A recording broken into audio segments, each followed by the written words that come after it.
Is anyone there? It is the morning of the 22nd of May, I believe. Could have that wrong. Been a little busy here lately. And we're going to do the brief from my new office. Live on site from Barnesville, Oklahoma. There's only one person here, which means I've been super shadow banned or something's wrong. 5x5. Thank you, TMC. Thank you, Tyler. We are at a Cat 308 E2 CR. Thank you to the brother who lent us this for Grindstone and Caleb House stuff. Mucho apreciado. And we're hauling debris from Sector 5, being mutually supported by ODOT today, Oklahoma Department of Transportation. You can see they got a Cat. They just offloaded a Caterpillar track hoe in the background there. And there's one of their semis, and they're running 10-wheelers. So, you see one of their 10-wheelers down there across the way. So, let's do a little bit of the news. Written brief is up on Patreon because that's how that shit works. Because sometimes I'm going to be a little busy doing stuff like this. But in a nutshell, you guys already know. So, the moral of today's story is hydraulic fluid. That's the third call for hydraulic fluid I've heard this morning. And it's 8 a.m.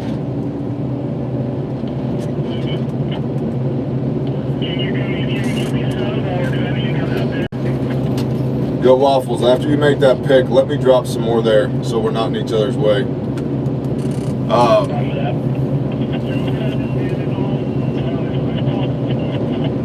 Broken lines, just shit happens. Shit happens in a disaster zone. So I think there's one busted line already this morning, and I don't know about the rest of it.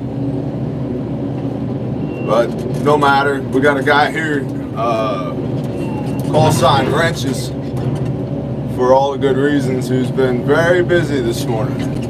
Alright, so, the president of Iran got stoned to death by a giant mountain. How ironic, how poetic.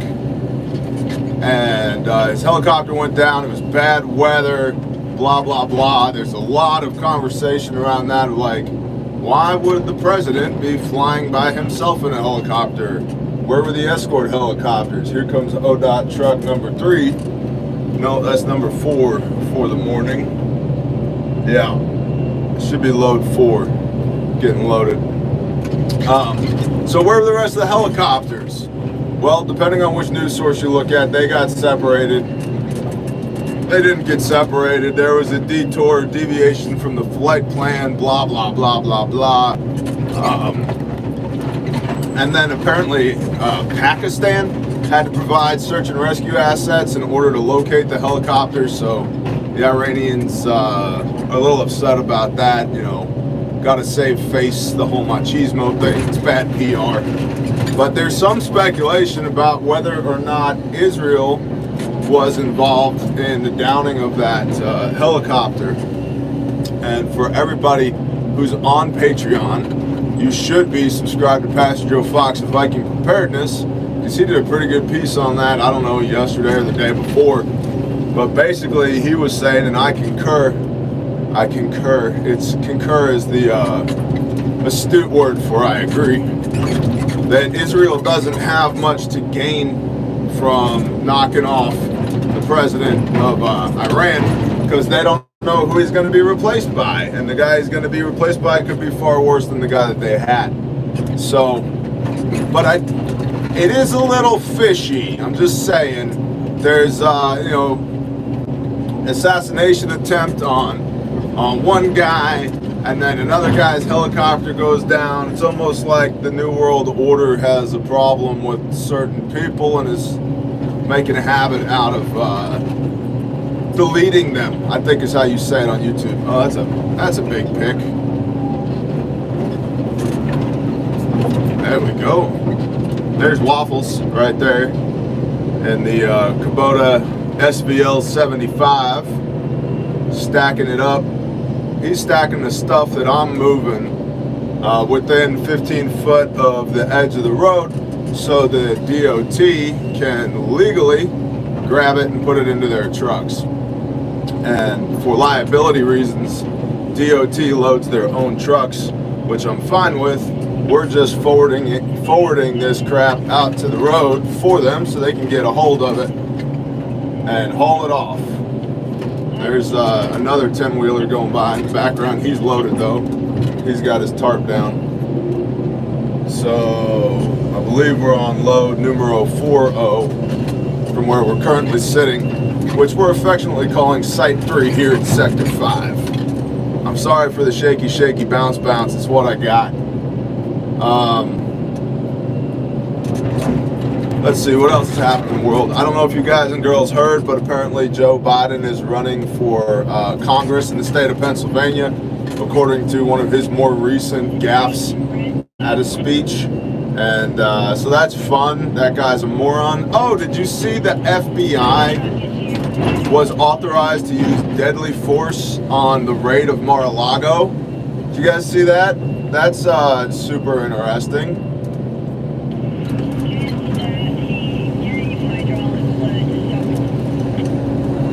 Still calling or hearing calls for hydraulic fluid on the radio. That's a good time. So, yeah, deadly force at Mar-a-Lago. Checks out. We got a young man here, 15 years old, who's got the radio handle squeaks, because if you can hear him on the radio, his voice squeaks. And he, the 15-year-old, was running loads in one of the gooseneck dump trailers, and after a half a dozen loads, the sheriff, one of the sheriff's deputies, didn't pull him over, but had kind of got in his path and had a conversation with him. And he's like, "Hey man, how old are you? Do you have a license?" And Squeak said to him, "I'm just out here trying to save the turtles, sir," and drove off. And apparently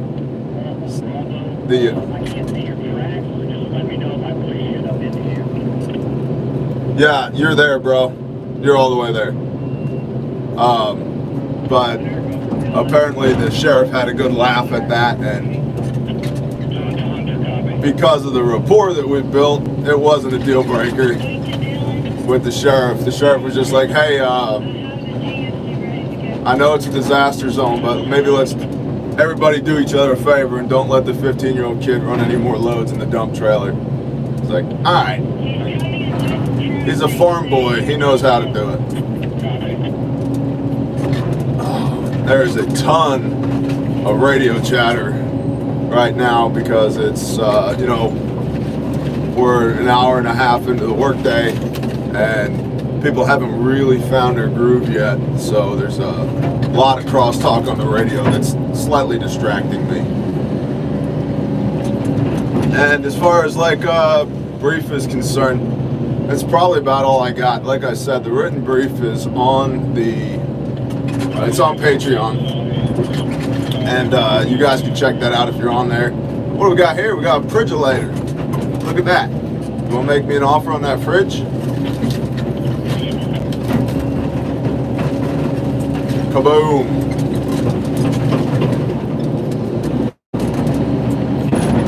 Get out of there. It's supposed to rain today. Only like 25% chance.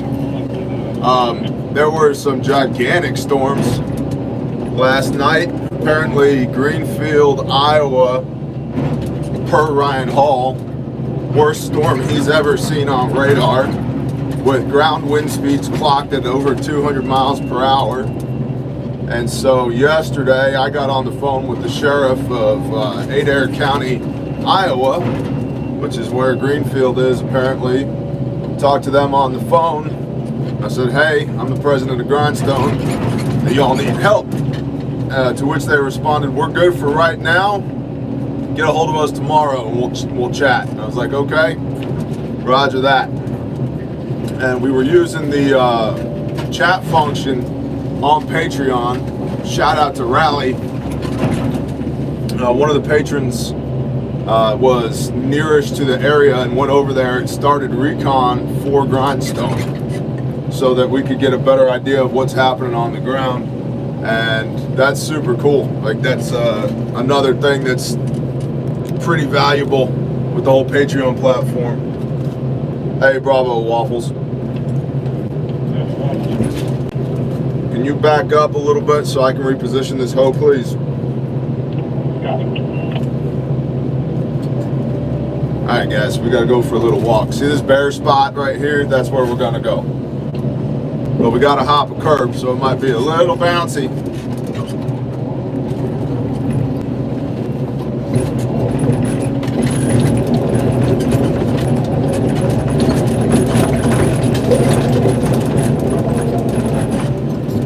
Vroom vroom, we made it. And I realize probably a bunch of y'all are like, yo Barrett, this is the least polished brief you've ever done. What a waste of my time. I hate your guts. I'm unsubscribing. Okay, bye. Bye, Felicia. I'm not a YouTube content creator. I have a YouTube channel and I create content for YouTube, but YouTube is not my primary job. It's not my primary business. It's not, like,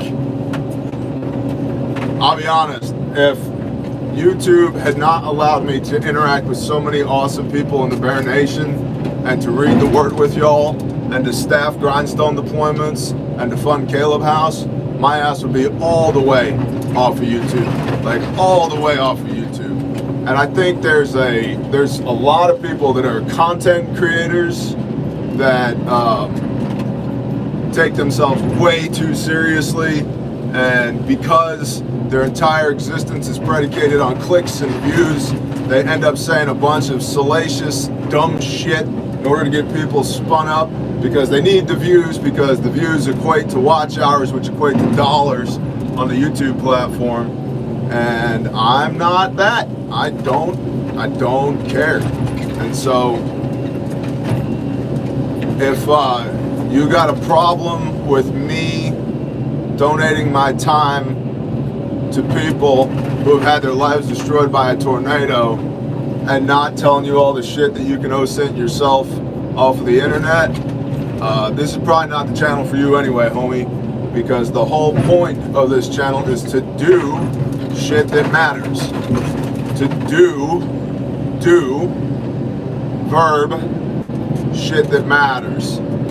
And this is shit that matters. We're helping people out here. And so occasionally, from time to time, if you're a noob at this channel, you're gonna see me doing Grindstone stuff because it matters. And if that's a deal breaker for you, like, go watch Canadian Prepper or some shit. You can masturbate to your doomer porn elsewhere. Please and thank you.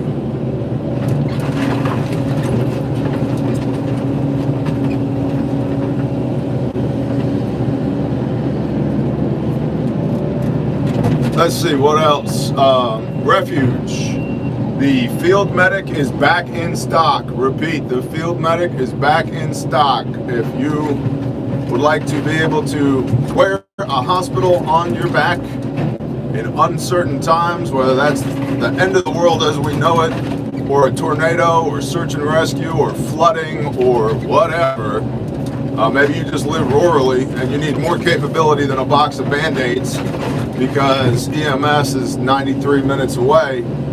Field medic back in stock, and all kits, all components, all classes right now qualify for 15% off using promo code PREP. So if you need some stuff from refugemedical.com, made in America, guaranteed forever, 122 lives saved to date. You can use promo code PREP. Field Medic's back in stock. Multiple classes up. Everything from birthing babies and SHTF to how to do TAC-Med in the dark under knots. All that's under the training tab at Refuge Medical. So check that out. And I believe the team found some, like literally found from the sew shop that we just bought, praise Yah, found some multicam black Bearfax. And so if you wanted one of those or you want one of those, I believe they're in the store at refugemedical.com. What else? I don't know. Let's see. Maybe I can pause for 1 minute. Any luck with the RVs? Great question, JC Fixer. Ish. We're working on it. Some of the ones that were offered up by the Bear Nation are either too far away or in such a state of disrepair that I can't immediately put people in it. So that's going to be a no-go for right now. We have found an RV for one family and need 2 more. And I have a line on some very nice, relatively inexpensive RVs from a guy that I know about an hour and a half from here. But I really don't want to spend Grindstone's money on it if I can help it. And so we're going to give it till the end of the day for that to shake out. And if I don't have a better option by the end of the day, I'm going to pull the trigger on 2 pretty sweet 5th wheels for Grindstone that will be loaned to the people of this town that need it indefinitely. And when they're done with them, we'll come pick them up and put them back in the Grindstone inventory for the next storm that we need RVs and camper trailers on, because this isn't the first time we run into this. So time will tell.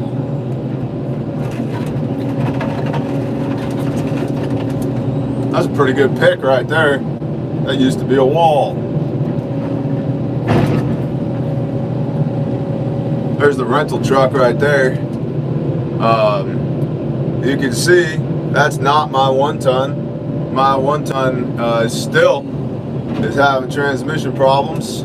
So one of these days, if I ever get back to eastern Oklahoma, I gotta take it to the transmission shop, Amoco place, because both the transmission and the transfer case are brand new, Amoco, under warranty, and I have had enough of the nonsense. Where's Waffles? All right, he's back in his machine. Okay. He was out for a minute and I didn't want to smack him with a track hoe. That's a really terrible way to end your day. Getting smacked with a track hoe. A lot of cinder blocks out here. And cinder blocks are obnoxious to pick through, because like you can get 1, maybe 2 with the grapple, and there's hundreds of them. So, and this is Cat 308. This is about a 20,000 pound machine, aka less than 40% the size of the track hoe I was running yesterday, but that's on the south side of Sector 5 right now. Jerry's running it, and I don't know if he's demoing more houses or if he's loading trucks, or both, or neither. And to a lot of people didn't understand yesterday, why do we demo houses? Like, what a shame. Shouldn't you just fix the house? It's like, believe me, if the house could be fixed, we wouldn't be demolishing it. And we are not demolishing houses at the direction of any government entity. Let me repeat that. We are not demolishing houses at the direction of any government entity. We're demolishing houses at the direction of the property owner. And the reason that we are demolishing it versus somebody else is their insurance check covers, or it has an allotment for demolition and haul off. And disaster contractors will charge $10, $20, $30, $40,000 to demo their house and haul it off.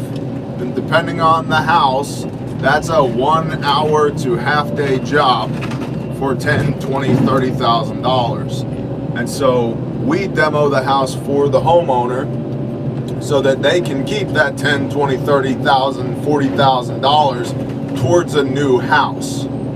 But all of these houses that have been demolished at the direction of the homeowner after they've spoken with FEMA and after they've spoken with their insurance company. And so we're not just willy-nilly knocking down houses around here. And a lot of the houses that get demolished are ones that structurally look like they might be okay. Well, sometimes just because they look like they're okay doesn't mean they are. And then also, almost every single roof in a tornado is going to be compromised. And then you might not know this, but it rains during tornado season. And once you have a compromised roof, or in some cases no roof at all, and then it rains, everything inside the house, the insulation, the sheathing, the underlayment, the furniture, the flooring, everything is wet, which now gets into mold abatement and remediation, which means gutting everything down to bare studs and starting over again. And so gutting everything down to bare studs in a house that may be structurally compromised and is missing a roof is how you get what's called a totaled house, meaning the cost to replace the house, the cost to fix the house would exceed the value of the house and or the replacement cost of the house. And that's why a lot of these houses get demolished. In some cases, like this house that we're on right now, this house was demolished by the EF4 tornado. And so we are just moving it to the curb so that ODOT can pick it up and take it to the dump. But we don't demolish houses willy-nilly, and we only demolish houses at the direction of the property owner after they have had time and assistance to pick through their personal belongings, get out whatever it is that they want to get out, and then, if they want us to, we will smash their house into a pile. So that's how that works. What's up, lamppost? Mold, exactly. Let's see, we got any more questions? Give me a Q&A. Maybe we'll do some Q&A from the track hoe. What's up, Dana? Uncle Charlie, what's going on?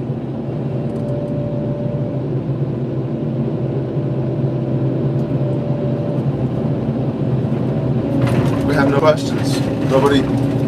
Nobody is inquisitive today. Oh well. Stand by. Go for Bravo. The ODOT trucks will be in the streets and roads. They will themselves. They will have over the hauling. Hauling today. They have you on 123 today. While they Yeah, you were coming in like shit, but yeah, tracking on they load them. We're just moving it to the curb within 15 foot of the roadside so they can legally get at it. coming to you. I'll explain what I found out. Bravo.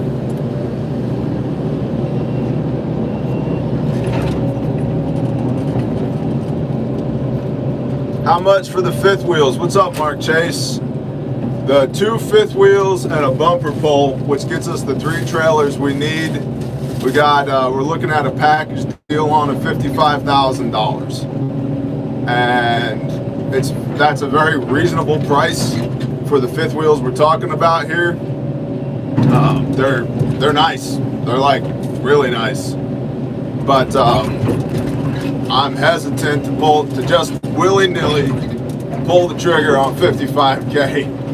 Because that's a lot of money, and if I do that, my Grindstone bank account's gonna be pretty empty, and I've got diesel fuel and equipment rentals and all other kinds of stuff to pay for while we're out here, because Grindstone is privately supported through donations at www.grindstoneministries.com. So unlike other air quote charities, we don't bill people to come out here and do this work. We come out here to be the hands and the feet of the Most High and to help people, which is, I think, one of the more noble things that somebody can do in life, is to help people that have no way of paying you back, and you have no expectation of them ever paying you back. You just do it because it's the right thing to do. And so, all that being said, I'm a little gun shy to just go ahead and pull the trigger on 55K at the moment. For context, I keep 50K in the Grindstone war chest meaning bank account, so that we can deploy at a moment's notice anytime without having to get on the internet and beg people to be nice to us.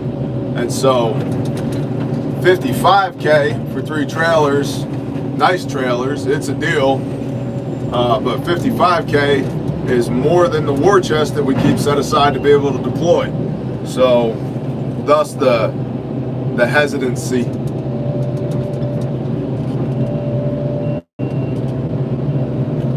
No, Coach Dad, you're not getting a paycheck. Sorry, bro. It'd be like that. I'm also not getting a paycheck. Nobody is getting a paycheck.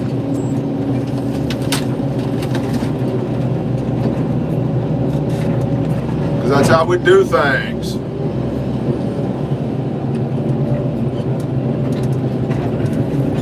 Good morning, coal miner's daughter. What's up, cuz?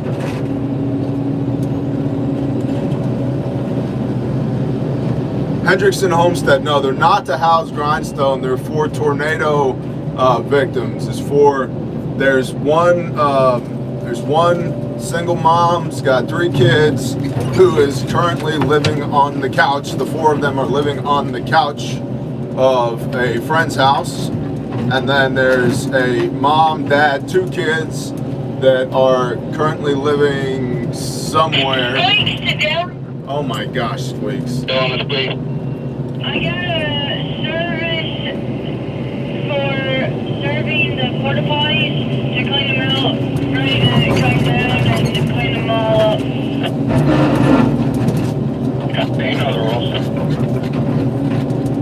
So, yeah, we got single mom, 3 kids, mom, dad, 2 kids, and then the other is grandma, grandpa age, you could call it. I got a truck and trailer that just pulled up.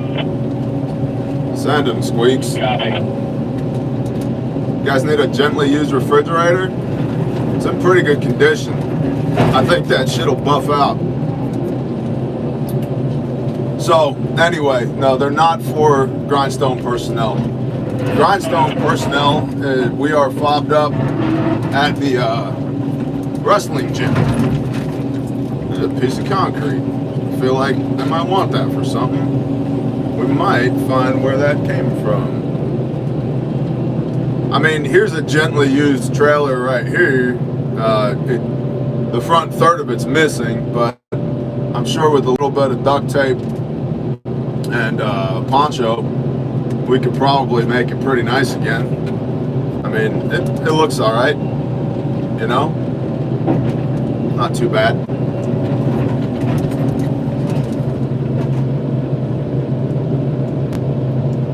Kevin Timmer, what's up, bro? Do you guys scrap any material that can be used to reimburse your cost? No. So, there's a couple reasons for that. The first is this stuff, C&D, construction and demolition material, is to pick through it. Cost-benefit analysis. Shut up, Squeaks. I got a homeowner coming down, and I got a truck and trailer, 2 of them now that have pulled up. Caleb, the owner of that house that you're working at is coming. So, to pick through C&D would be a losing proposition.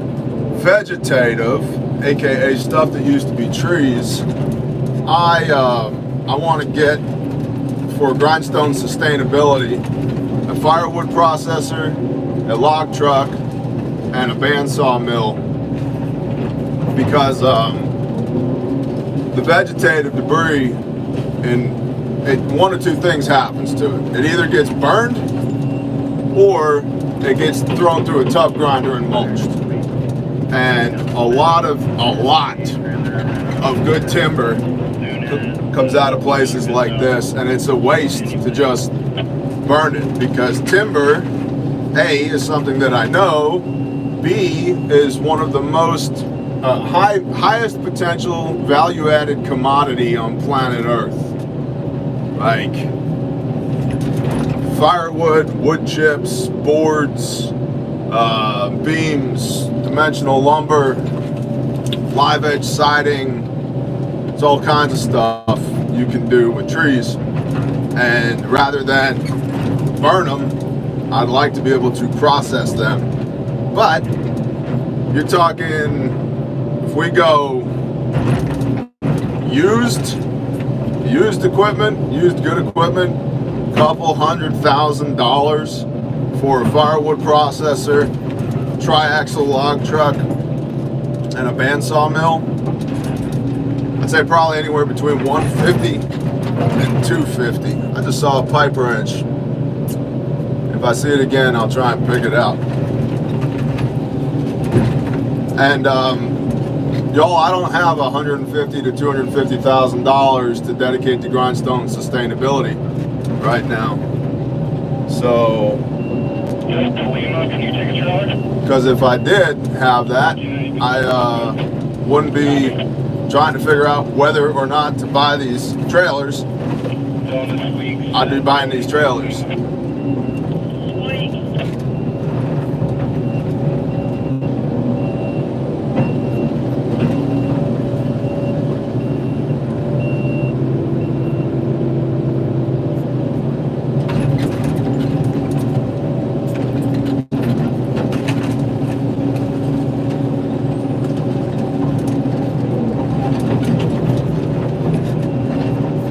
Looks like our DOT friends are all ganged up, having a meeting over here. I don't know if you guys can see them on the backside of that little cedar tree. See all the blinky lights?